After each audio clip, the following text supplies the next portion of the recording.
Revealing your desire too soon is like stepping into a game and laying all your cards on the table. In that moment, what once fueled you privately becomes exposed, something others can slow, shape, or even turn against you. The truth is, the world doesn't reward open hunger. It rewards the one who moves with calm precision, the one who builds quietly and lets results speak louder than words. And that's where Stoic philosophy cuts deep. Real power is not in the grasping, but in the restraint. Strength lies in being unmoved by what you cannot control. So before you voice your hunger, ask, do I need to share this, or do I need to master it? Because the one who contains desire controls it, and the one who controls it cannot be shaken. If you want to walk through life with that kind of clarity and self-mastery, subscribe now and step into your own unbreakable power. Every time you tell someone exactly what you crave, you hand them a handle, something they can grip and pull. You might believe you're simply being honest, but in that moment, you've placed part of your future in their hands. And once it's there, they can use it to help you, or to slow you, or to move you in a direction you never planned. Mystery, by contrast, offers nothing to grab.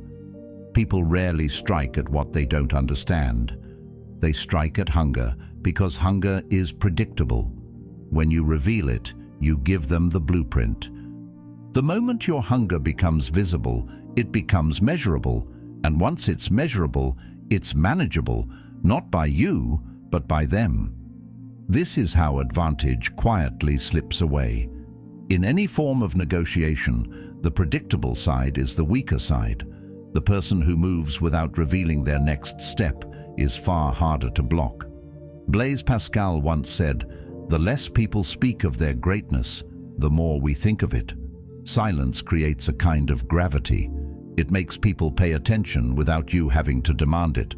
Most people reveal their desires too quickly, not because they want to, but because they crave reassurance. They want to be told they're on the right track, that their goals are valid, that others approve. But that need for validation is exactly what gives the handle away. Carl Jung observed, "Who looks outside dreams, who looks inside awakes."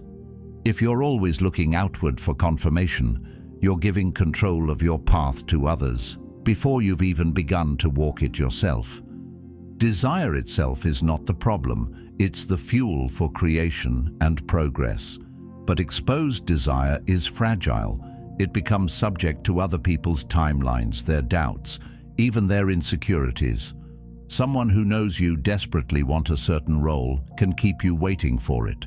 Someone who senses you're seeking their approval can ration it to keep you chasing. Even well-meaning people may slow you down without realizing it.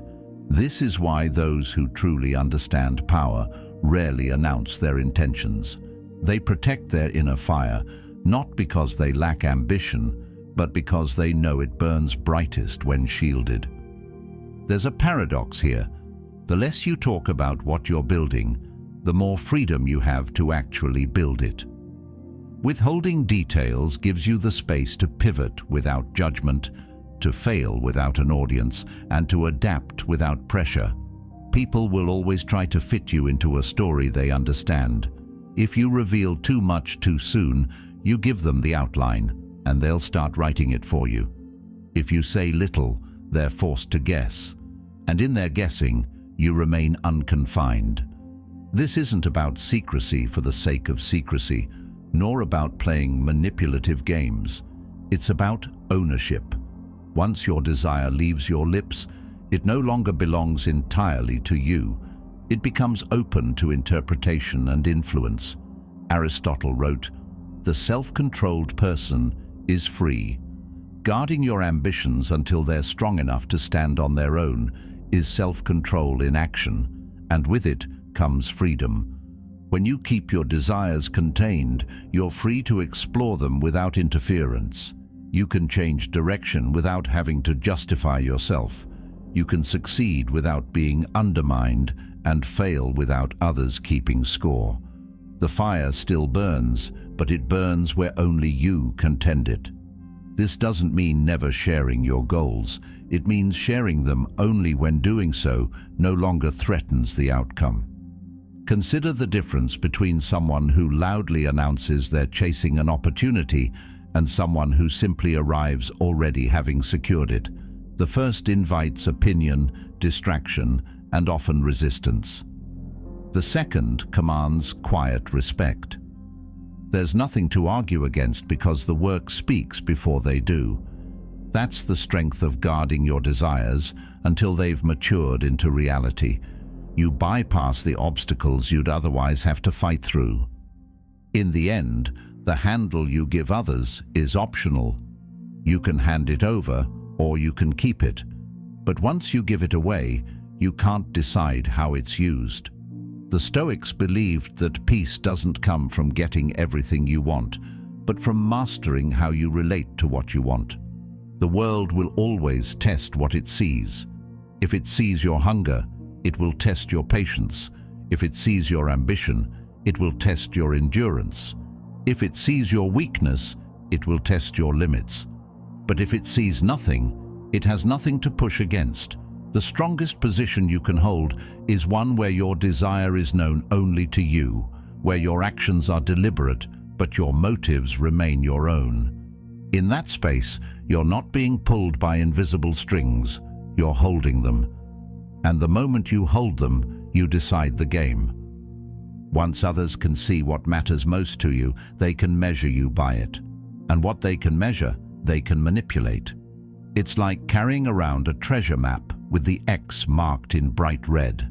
The moment someone else has it, your journey is no longer yours alone. You might believe that being transparent about your dreams makes you authentic or courageous, but transparency without boundaries is an invitation for interference. When your ambitions are visible, they become points of leverage for those who may not share your best interests. They can delay your progress, set traps in your path, or steer you into commitments that benefit them more than you. It's not always done maliciously. Sometimes it's unconscious, born out of jealousy, fear, or their own need for control. But the result is the same. Your steps are no longer entirely your own. When people know exactly what you value, they can subtly shape your behavior. The approval you want can be withheld until you comply. The opportunity you crave can be dangled just out of reach, keeping you running in place. Friedrich Nietzsche once wrote, "Whoever fights monsters should see to it that in the process he does not become a monster.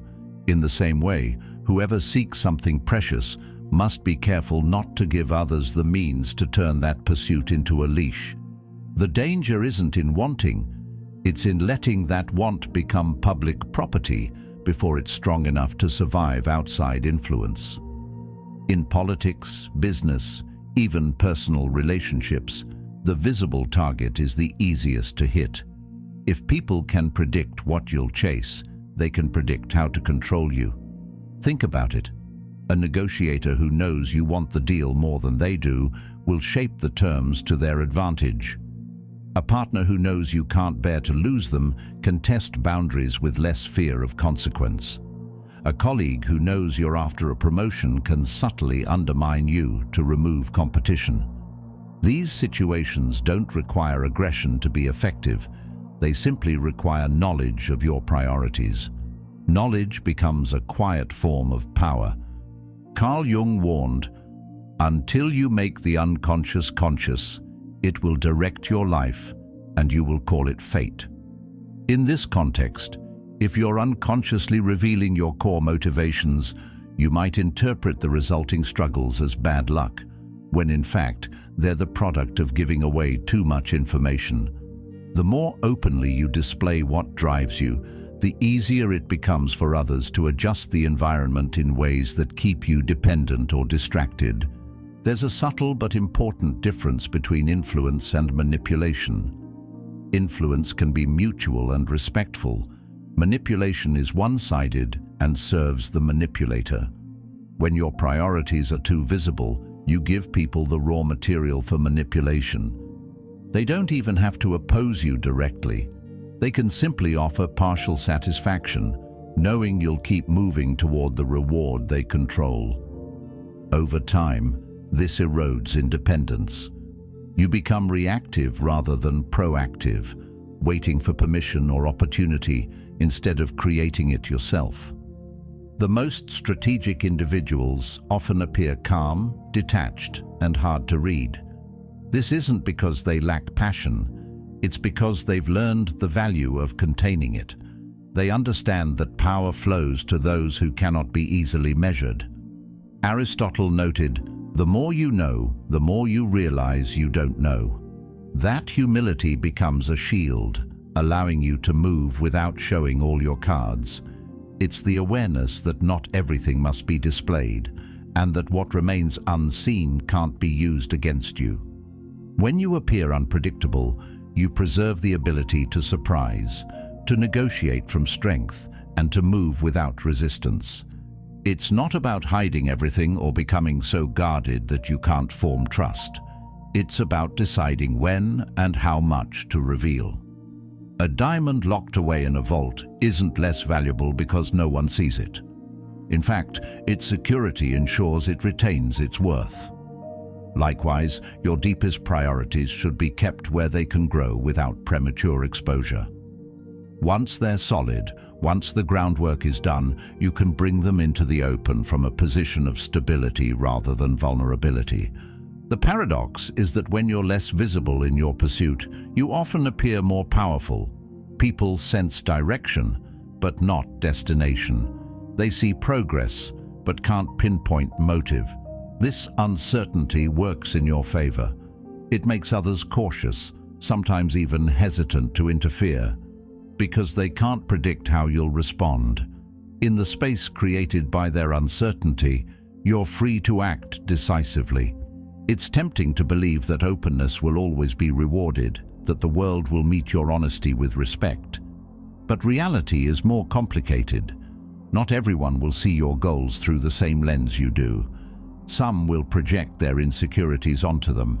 Some will fear being left behind if you succeed. And some will quietly test how far they can bend you toward their own ends. By controlling visibility, you protect against these distortions. You make it harder for others to turn your treasure map into their plan of attack. In the end, the less measurable you are, the harder it is for others to shape your path. The Stoics understood this well.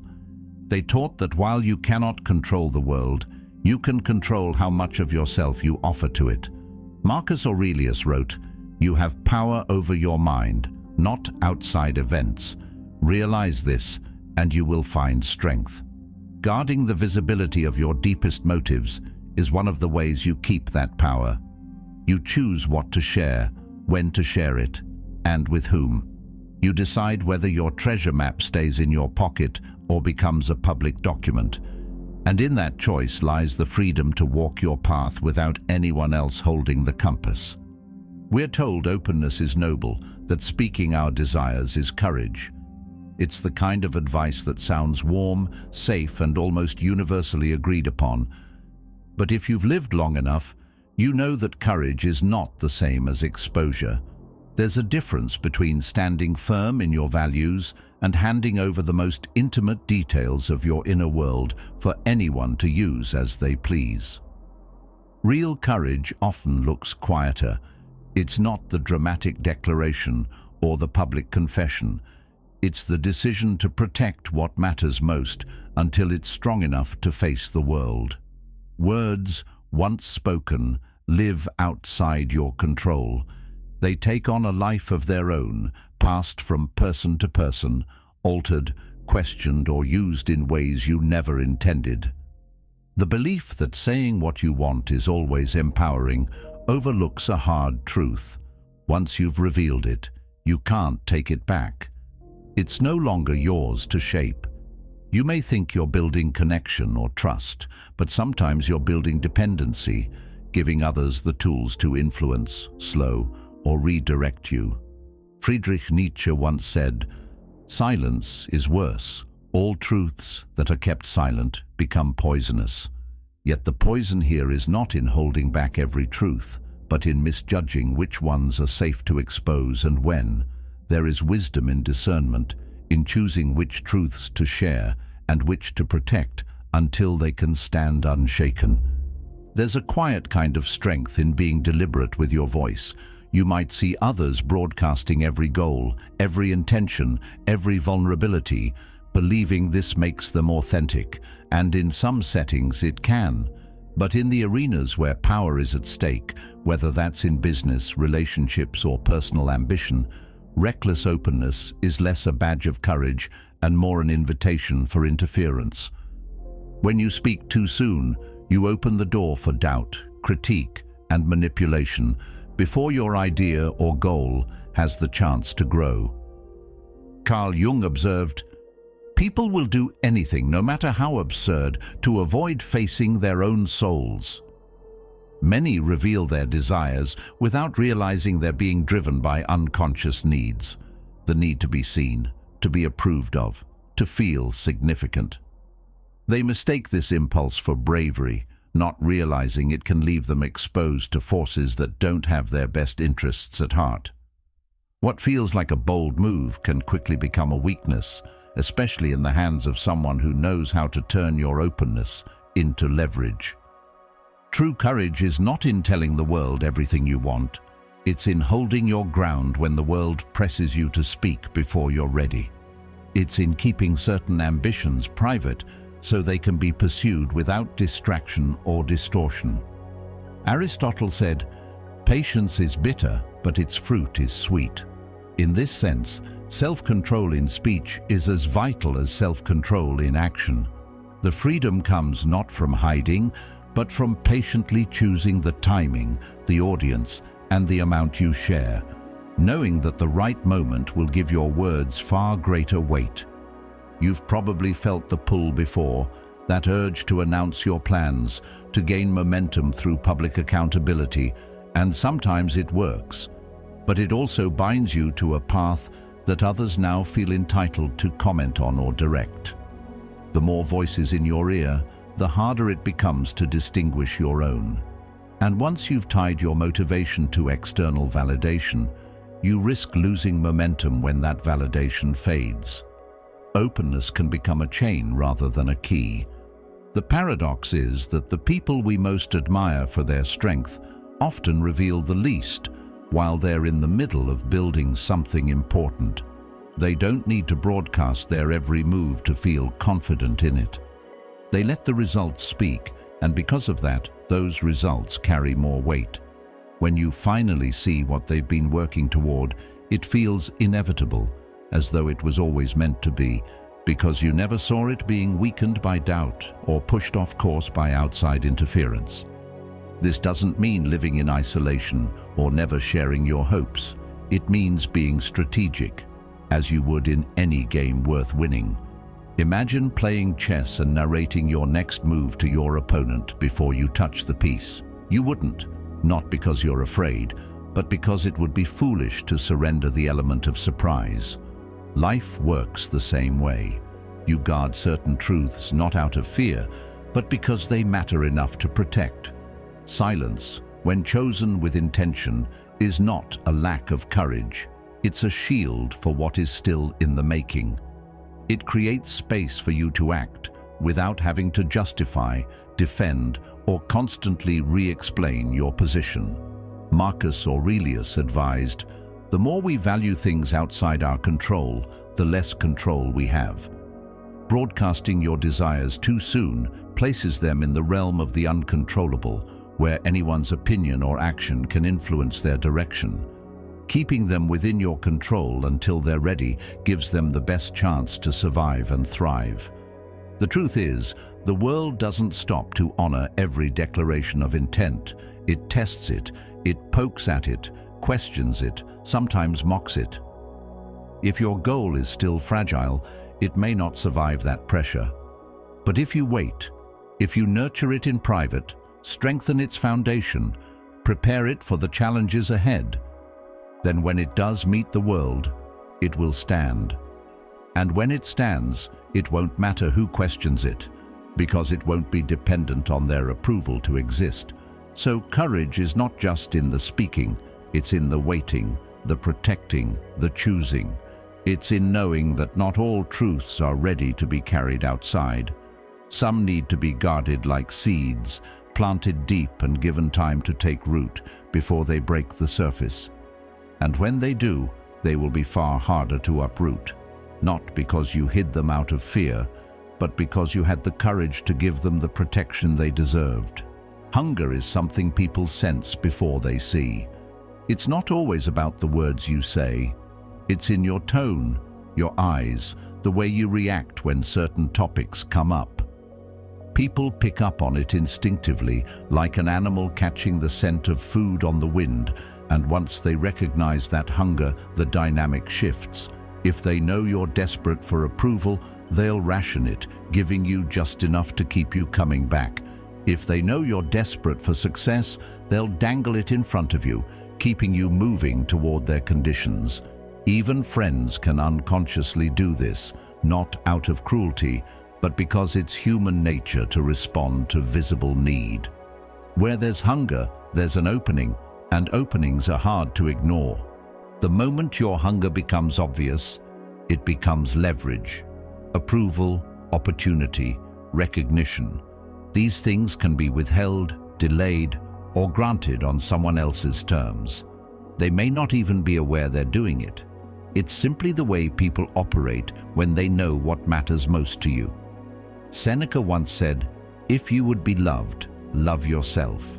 At its core, that means learning to be enough without leaning so heavily on the things others can give or take away. Because the more they believe you can't live without their approval or opportunity, the more power they hold in the relationship. Think about the way negotiations work.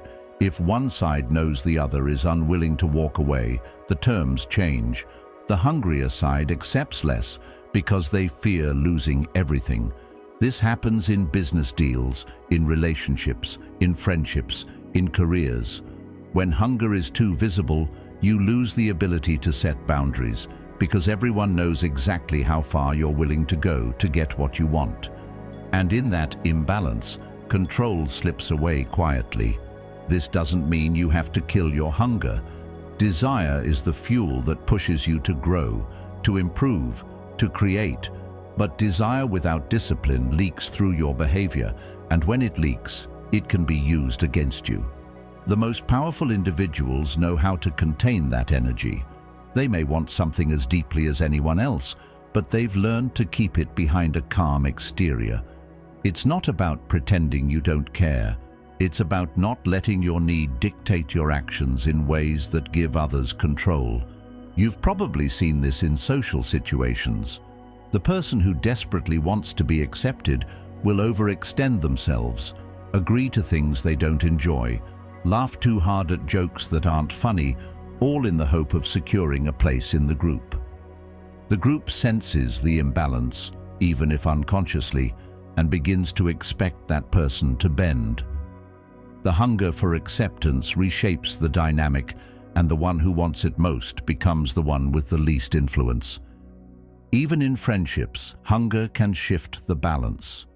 A friend who knows you'll always say yes, who knows you crave their approval, may start to take without meaning to.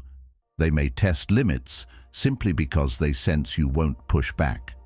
This isn't always malicious. It's often an unconscious adaptation to the way relationships work. But the effect is the same.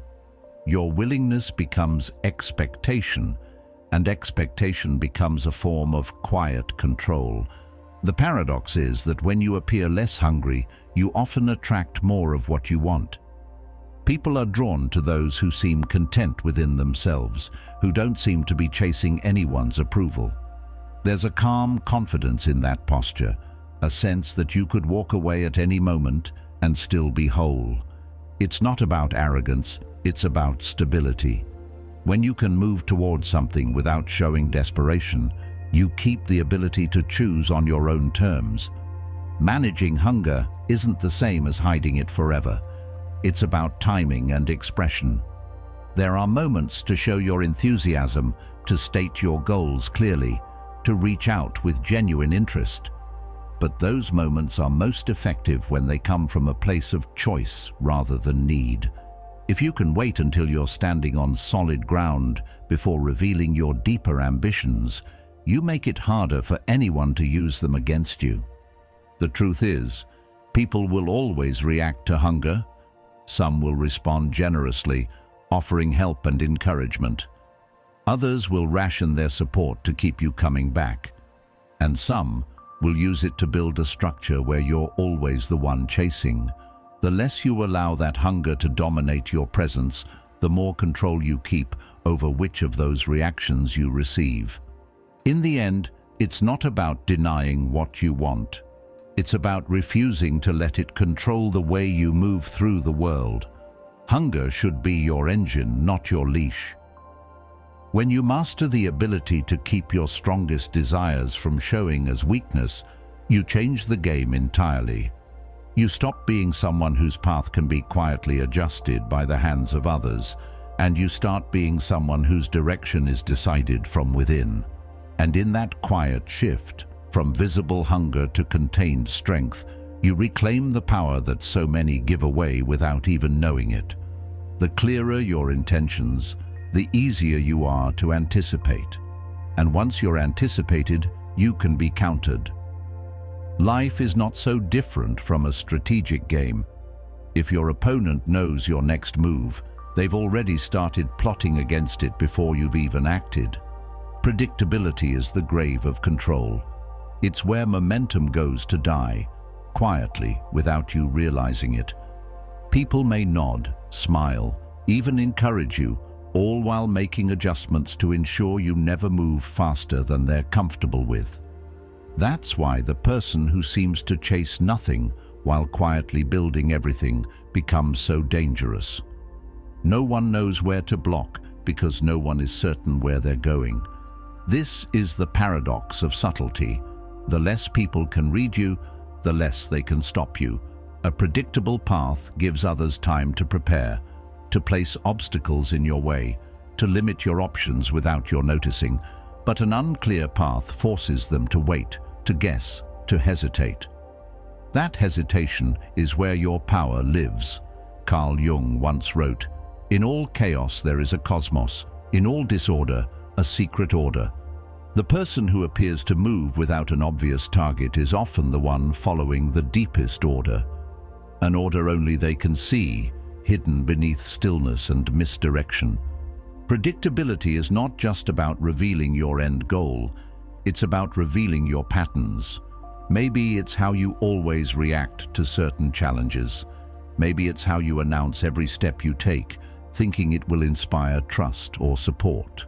Over time, those patterns make you easy to track, and once someone can track you, they can start directing the terrain under your feet. It doesn't take overt sabotage to slow you down. A well-placed delay, a subtle doubt, a small distraction is often enough. Think about competition. In sports, in business, in politics, no one shows their playbook to the other side before the game starts. Not because they're afraid, but because surprise is one of the few advantages that can't be countered once it's lost. If people can't see your exact route, they can't lay traps along it. And if they can't lay traps, they have no choice but to react once you've already arrived where you intended to go. Philosophers have long understood this principle. Arthur Schopenhauer wrote, "The wise have always said the same things, and fools have always done the same things." Predictable people repeat themselves, and in repeating themselves, they make themselves easier to control.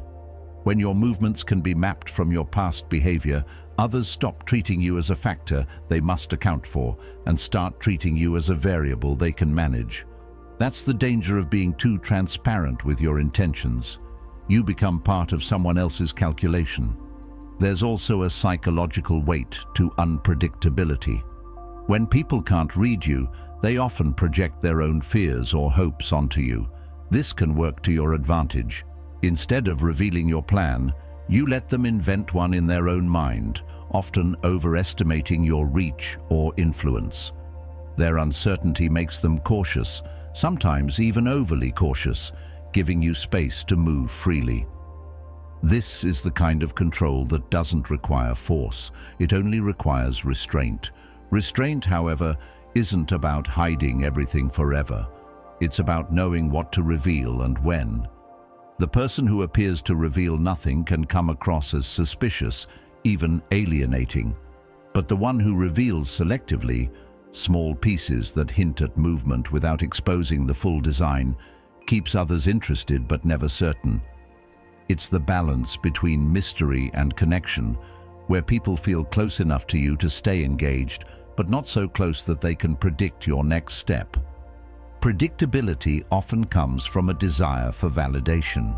We tell people our plans because we want them to believe in us, to cheer us on, to acknowledge our ambition. But the moment you rely on that external belief, you tie your pace to their approval. And if their approval shifts, so does your momentum. Marcus Aurelius advised, "The happiness of your life depends upon the quality of your thoughts." The quality of your thoughts improves when they aren't constantly shaped by the reactions of others. Moving quietly allows you to think without the noise of outside opinions steering you off course. There's also freedom in not having to defend every move. When people don't know exactly what you're aiming for, they can't demand constant explanations or updates. You're not bound to the version of the plan you announced months ago. You can adapt as circumstances change without having to navigate anyone's disappointment or skepticism. Your direction remains yours alone, and with it, so does your control. The truth is, once you become predictable, you're no longer leading your own course. You're playing inside a system designed by others. They'll know when to apply pressure, when to withhold resources, when to tempt you with shortcuts that serve their ends more than yours. But when you move in ways they can't quite follow, you force them to operate on your timing, to respond to your actions instead of anticipating them. In that subtle shift, you regain the advantage. So the next time you're tempted to broadcast your intentions in full, pause. Ask yourself whether revealing them now strengthens your position or weakens it. The one who moves quietly, with purpose hidden beneath stillness, is far harder to stop than the one who shouts their goal from the start line. And when the finish line is crossed before anyone else even knew where it was, there's nothing left for them to block, delay, or dismantle. That's the quiet, enduring power of being unreadable, and the surest way to keep control from slipping into someone else's hands. Announcing your goals, your timelines, your needs, it can feel empowering in the moment. You speak your vision out loud, and there's a rush in declaring it. You think it makes you accountable, that it will keep you disciplined, but there's a danger hidden in that feeling. Each word you speak builds a wall you may not see yet. Little by little, those declarations form the boundaries of a cage. The moment people know exactly what you've set out to do, they begin to measure you against it. And once they have that script, they will, consciously or unconsciously, make sure you keep performing it. Even if you've outgrown it or want to take a different path, it doesn't happen with malice most of the time. Friends, colleagues, even family might believe they're encouraging you. They remind you of what you said. They ask for updates. They hold you to timelines you gave when you were in a different mindset.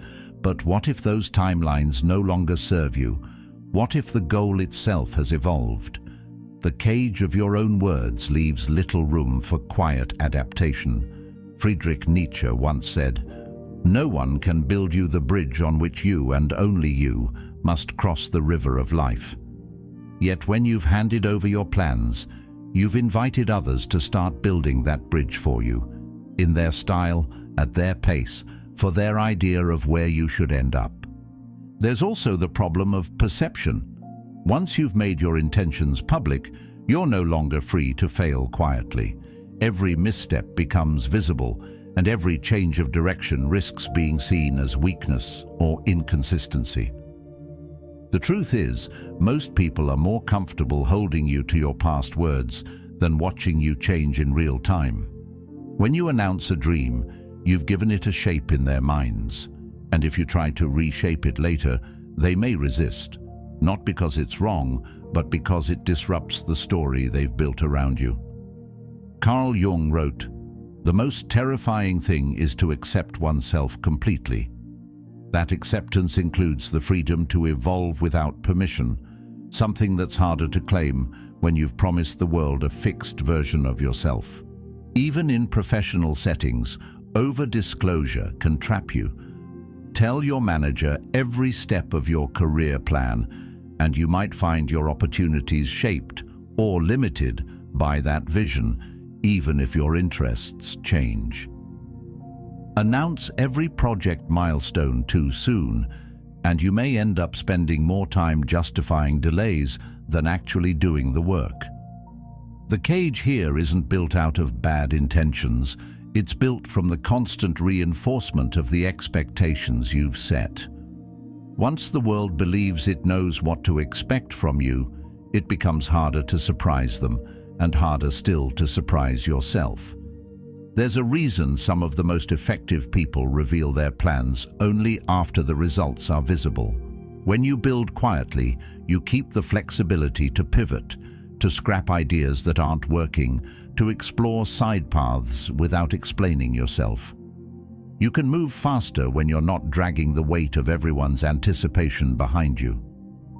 Epictetus advised, "If you want to improve, be content to be thought foolish and stupid." This isn't about playing small. It's about being willing to look like nothing is happening while everything important is happening out of sight. The irony is that many people announce their goals for motivation, thinking public accountability will keep them moving. And in the short term, it can. But over time, it can also make you perform for the audience rather than for the work itself. You start making choices that look good from the outside rather than choices that truly serve your purpose. The cage becomes tighter, not because anyone locked it, but because you keep stepping back inside to play the role you've written for yourself. We also underestimate how much our own words can trap us internally. Once you've declared something, your mind tends to cling to it, even when new information or experiences suggest a better direction. You resist change because it feels like breaking a promise, even if that promise was made under conditions that no longer apply. This is why restraint can be a strength. You don't owe the world a play-by-play of your growth. You owe yourself the freedom to explore without feeling bound to yesterday's commitments. This doesn't mean never sharing your aspirations. It means being intentional about when and with whom you share them. Sometimes, keeping the details close until the vision is strong enough to stand on its own is the best way to protect it. The less you commit to in the public eye, the less you have to defend if you decide to change course. And the less you have to defend, the more energy you can put toward building something real instead of preserving an image. Marcus Aurelius reminded himself, "If it is not right, do not do it. If it is not true, do not say it." The same principle applies to revealing your goals. If it's not yet ready, if it's still fragile, if speaking it will create more pressure than progress, hold it back. Build first, speak later. That way, when your words finally reach the world, they're not a cage, they're a door you've chosen to open, leading somewhere you're ready to go. In the end, the walls we live inside are often ones we've built ourselves, and the keys to those walls are in the same hands that built them. You can speak with intention, or you can speak impulsively and let those words become a blueprint others will guard on your behalf. The choice is yours. Build a cage or build in freedom. Either way, the construction begins with what you say next. The one who appears to need nothing holds all the cards. That's because they have something rarer than resources or influence. They have freedom. Freedom to walk away. Freedom to choose without pressure. Freedom to let opportunities pass without feeling that a door has closed forever. When you show need, you've already shifted the balance. You've traded leverage for hope, and hope in the wrong hands becomes dependency.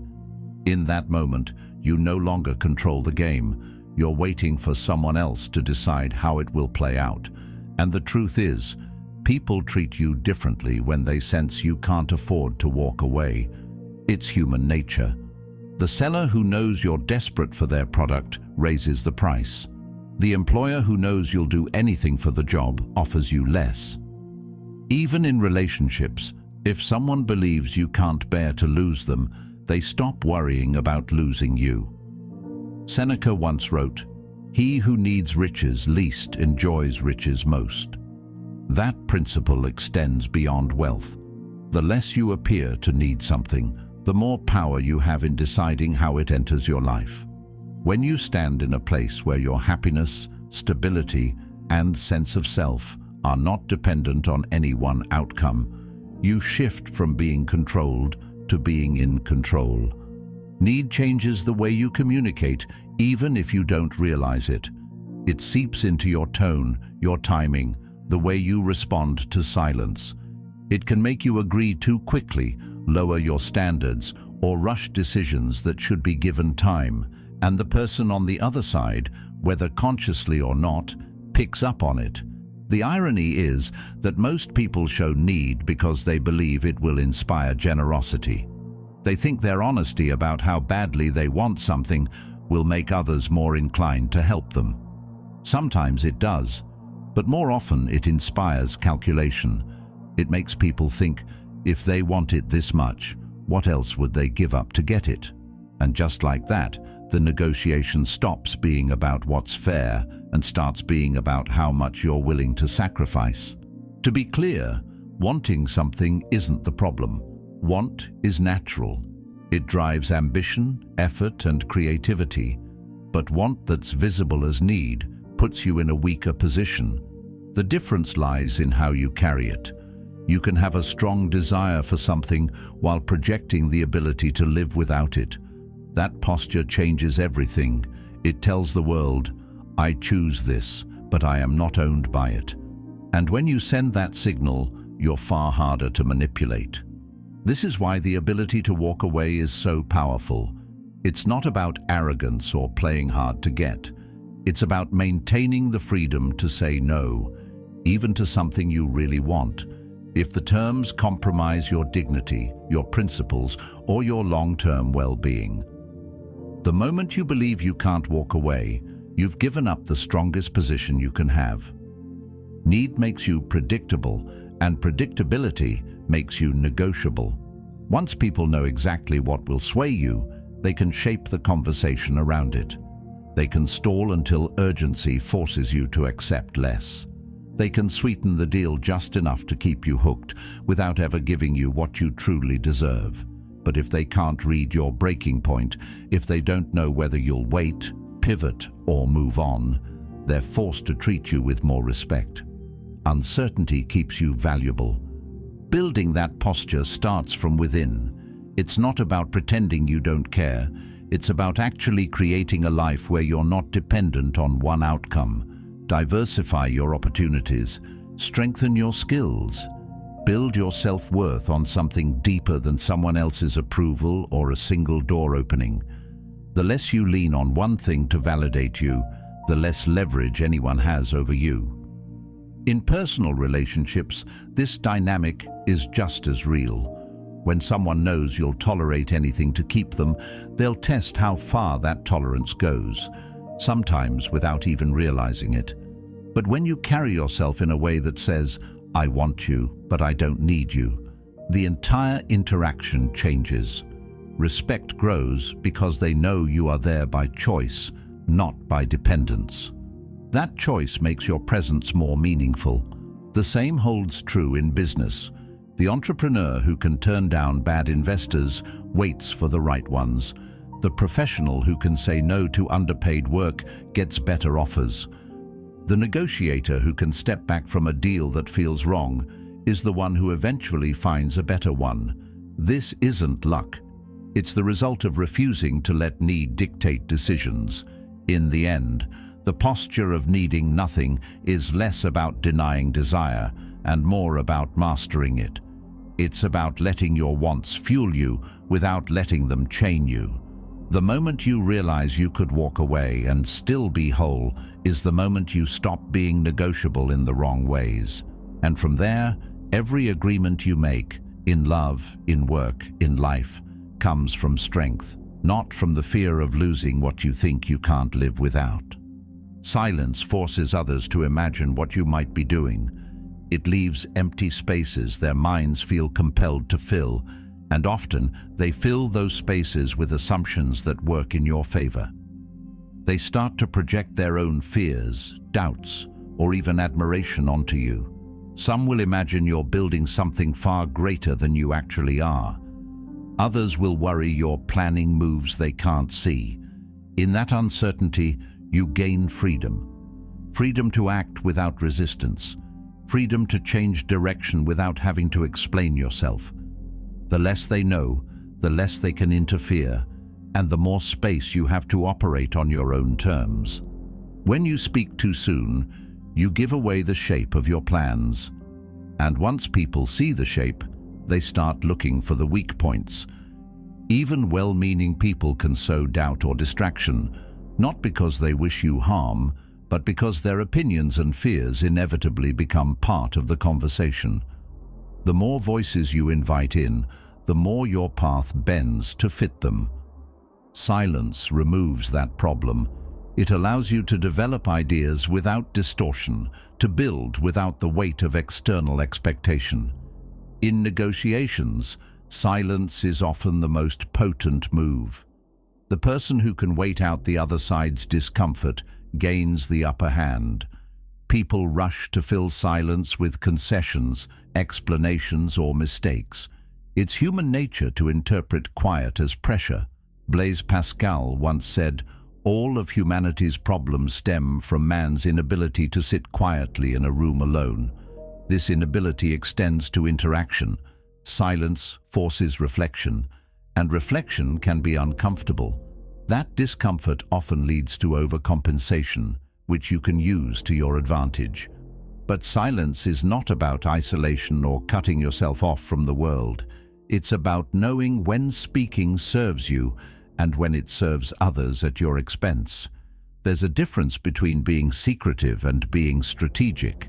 Strategic silence has intent behind it. It is deliberate, purposeful, and often temporary. You may be silent now so that you can speak later from a position of undeniable strength. The key is timing, revealing only when it strengthens your position rather than weakens it. In personal relationships, silence can reset dynamics that have tipped too far in one direction. When someone is used to constant updates, attention, or reassurance from you, pulling back disrupts the pattern. They begin to notice the absence and wonder about its meaning.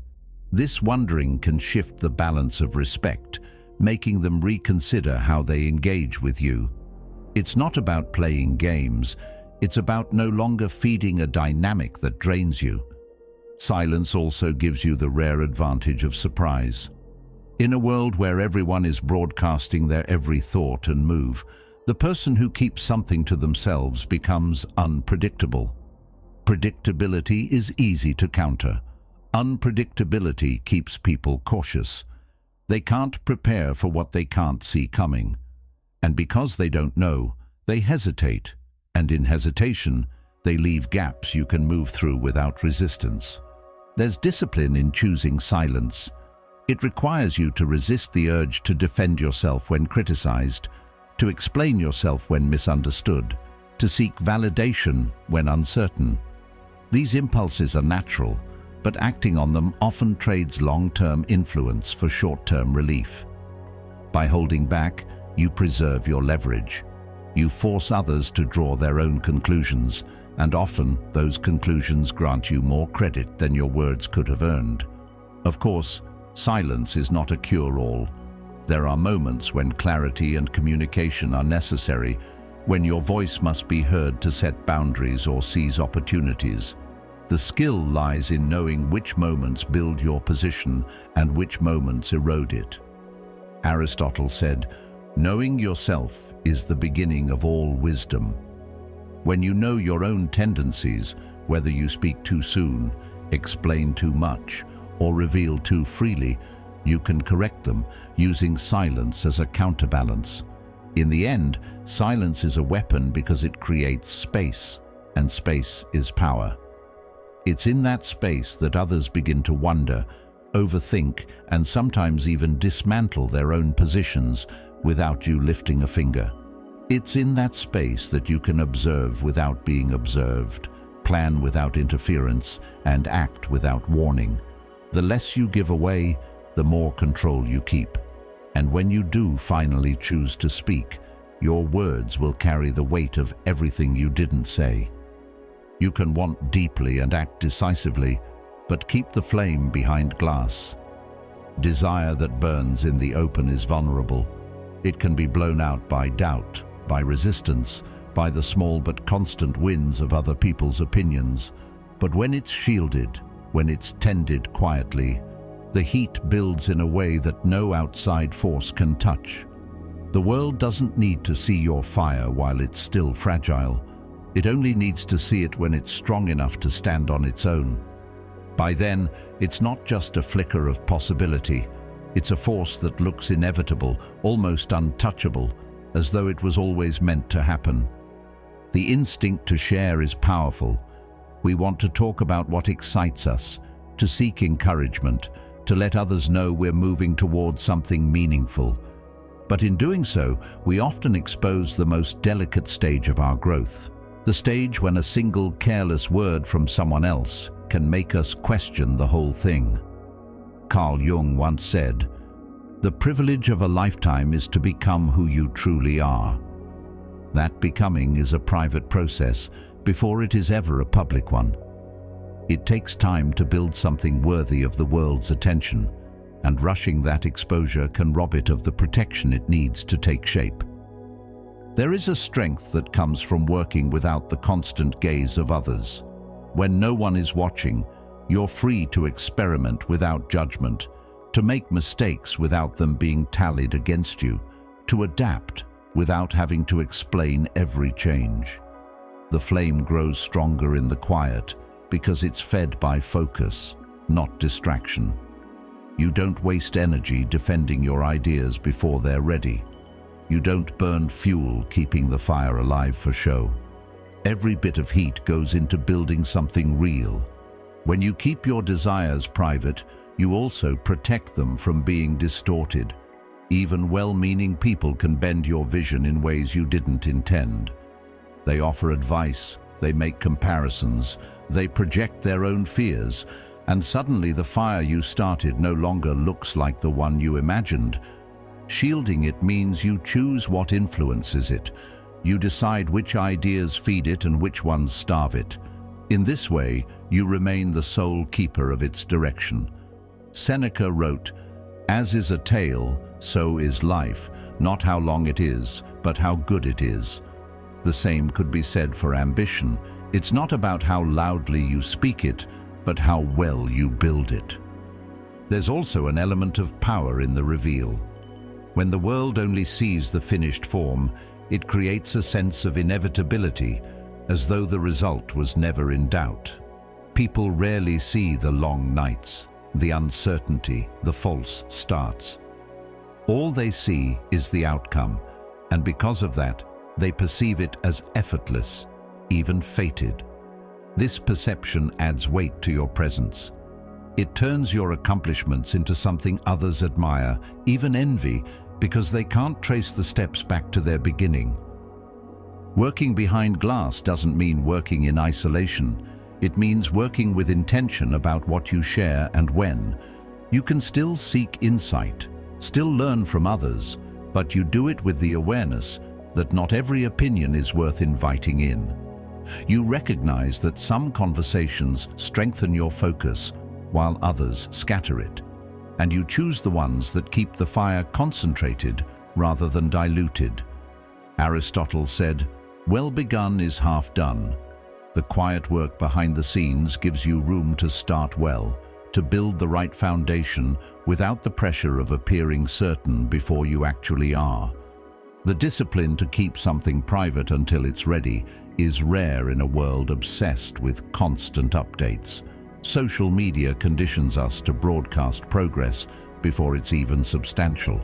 But each broadcast hands a piece of your fire to the outside world, where it can be judged, questioned, or misunderstood. Over time, this can drain the energy that should be fueling the work itself. The strongest flames are those that are fed steadily without being exposed to the cold air too soon. When the moment finally comes to show what you've built, it arrives without warning. The suddenness is part of its impact. People are caught off guard because they never saw the process, only the result. And because they didn't see it coming, they can't trace the vulnerabilities in how it was made. They can't identify where to challenge it or how to dismantle it. All they can do is acknowledge it, because by the time they see it, it's already too late to stop it. The world respects what it can't easily touch. A fire that's been protected and cultivated over time doesn't just illuminate, it radiates a kind of certainty that can't be faked. It carries the weight of every decision you made to protect it, every moment you resisted the temptation to expose it too soon. It becomes not just an achievement, but a testament to the patience and discipline that made it possible. In the end, keeping the flame behind glass is not about secrecy for its own sake. It's about stewardship. It's about recognizing that the things that matter most need space to grow without constant interference. And it's about understanding that when the fire finally meets the air, it should be so strong, so well formed, that nothing can extinguish it. That is when it feels inevitable. That is when it becomes untouchable. And that is when the world will believe it was always meant to be. Revealing your next move makes you reactive. The moment others know where you're headed, they can begin shaping the terrain ahead of you. They can lay obstacles in your path, slow your progress, or steer you into battles you didn't choose. But when you keep that move to yourself, you change the nature of the game. You're no longer responding to what's been placed in front of you. You're deciding when and how the pieces will shift. That's the difference between being a pawn and being a player. A pawn reacts to the hand that moves it. A player decides the movement, the strategy, and the timing. And power, in its truest form, isn't about killing your desire. It's about containing it until it can't be broken. Containment doesn't mean suppression. You still feel the pull, the hunger, the vision of what you're moving toward, but you hold it steady, away from prying eyes, until the time is right. Carl Jung once said, "Your vision will become clear only when you can look into your own heart." That clarity can't be given to you by the crowd. It comes in silence, in restraint, in the deliberate decision to keep certain intentions out of reach. This isn't about being secretive for the sake of mystery. It's about safeguarding your momentum from interference, because the more people know, the more they can influence the course you take. The person who always reveals their next step loses the ability to adapt freely. Every change of direction becomes a contradiction to something they've already declared. Every delay looks like failure, and soon they're not adjusting their plan based on wisdom or opportunity. They're adjusting it to protect their image. That's how someone slips from player to pawn without realizing it. They're still moving, still active, but the pace and direction are being dictated by the eyes watching them. When you hold your moves close, you create a different kind of pressure, not on yourself, but on those around you. People become uncertain. They can't predict your actions, so they hesitate. That hesitation gives you room to maneuver, to advance while they're still guessing. In chess, unpredictability forces your opponent to waste moves on defense, reacting to threats they can't quite define. In life, the same principle applies.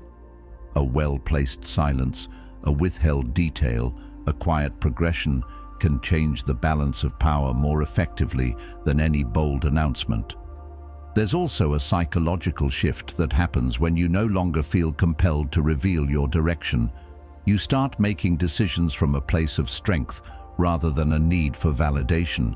You're not looking for permission or applause. You're focused entirely on the move itself, not on how it will be perceived. Seneca once wrote, "We suffer more often in imagination than in reality." In this sense, freeing yourself from the imagined need for constant approval means valuing your own process enough to protect it from unnecessary exposure. It means trusting that the work you're doing will speak loud enough when it's ready. This doesn't mean you never share your plans. It means you choose the timing.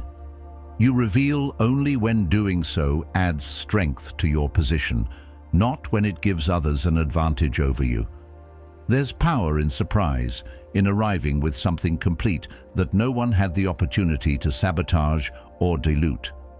When the outcome appears suddenly, people are left wondering how you did it, and that uncertainty makes them cautious about challenging you. The transition from pawn to player is as much about mindset as it is about strategy.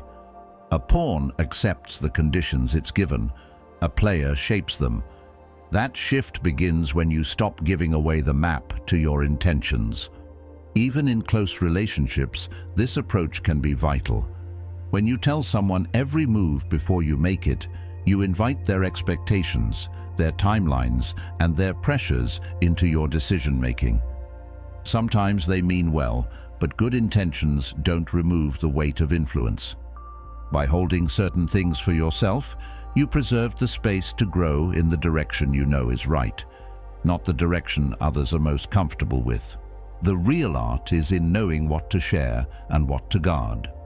Some details are harmless to discuss. Others are foundational and should remain protected until they are too strong to be broken. Like a seed beneath the soil, your goals need darkness before they can withstand the light. The moment you pull them out too soon to show them off, you risk stunting their growth. When you give them time to root deeply, they can weather any storm. In the end, being a player in your own life means moving with intent, but without broadcasting your every step. It means understanding that your desire is precious and that exposing it too soon is like placing it in someone else's hands. Contain it, protect it, and let it build until it becomes undeniable. Because when you reveal it at the right moment, it won't be something fragile that can be contested. It will be something complete, solid, and beyond the reach of those who might try to stop it. That's when you've stopped being a pawn. That's when you've taken control of the game. In the end, the strength you keep is the strength you can use. Guard your vision, protect your fire, and move only when the ground beneath you is unshakable. If this spoke to you, watch one of the videos on your screen to take the next step in sharpening your mind and strengthening your resolve. And thank you for being a part of Stoic Journal, where we walk the path of discipline, wisdom, and purpose together.